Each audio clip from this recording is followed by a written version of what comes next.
Etude 94 by Büchler from his Opus 21, focused on dotted, bowings, and the shoeshine motion.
Good. So that's a pleasant, graceful etude there. Playful and light. So, as far as spots that I marked, on the first page, the second to last line, I changed the fingering a little bit. Yeah. No, it looks like I kept it. I just raised unnecessary fingerings. So let's just try it slowly for 2 bars. 1, 2, 3.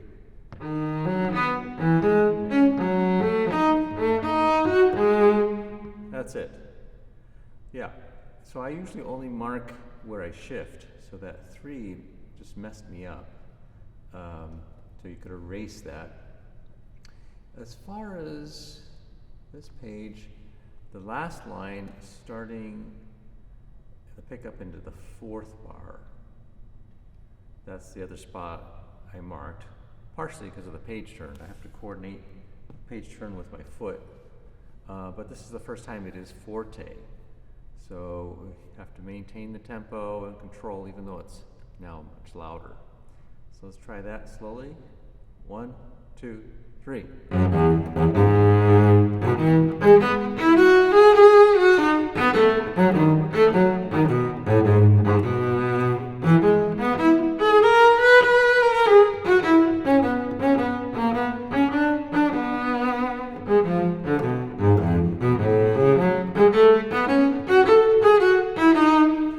So that much. Sorry, I should have told you where we were going to, but there are a few spots in there that we need to look at. Top of the second page, the 4th measure. It comes quite unexpected, that leap to the G sharp. So it goes. So getting a feel for that. Every cello is a little bit different. This is a little longer string length than my normal cello, but you just have to find where that 6th or 7th position is. How that feels. So start with that, and then go back to the previous, and go back to that same feeling. So we're really calibrating between our thumb and our first finger. So try that measure. 1, 2, 3.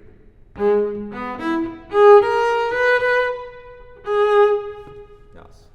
Good. And then the second line, third measure. I did a little bit different fingering there. I did, and then I go 1/4, because that's a regular extension. You don't want to be shifting in between the fast notes. So I can play that as fast as I want to, as opposed to, that's possible. But anyway, I do. And then shift up a half step to 2. Okay, let's try this whole thing now at a slower tempo. Nice, easy tempo. 112, let's see what half tempo is. Usually half tempo is a little bit slow for our purposes, but for your practice, definitely would be a good idea.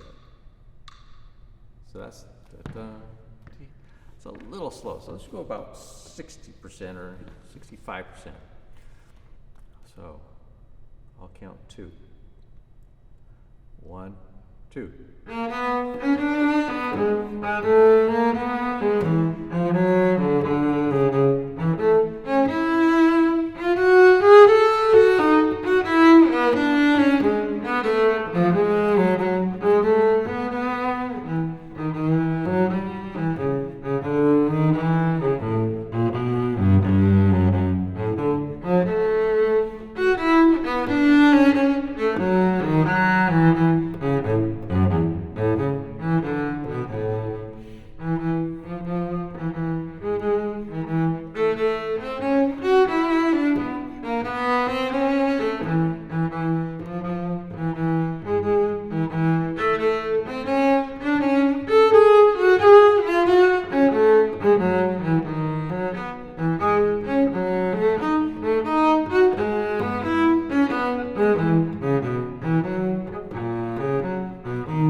Okay, very good.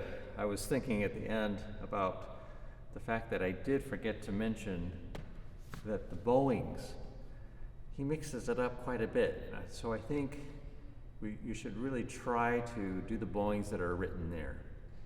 I found myself improvising a few times, but I think for the etude purposes, see if you can do exactly the bowing that's written.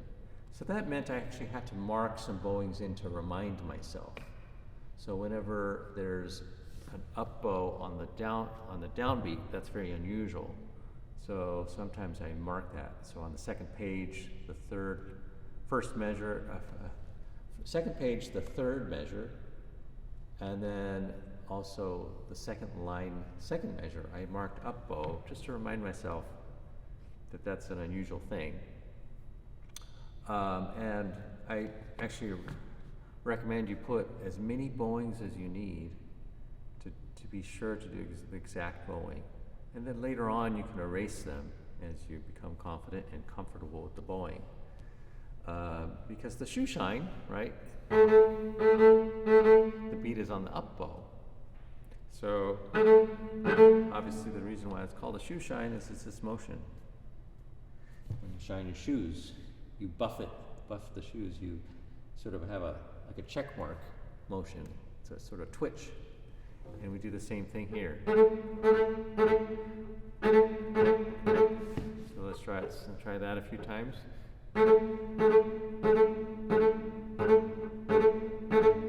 As if you are polishing the air or a shoe in the air here. Okay? I think that's it. Hey, enjoy. See you in the next video.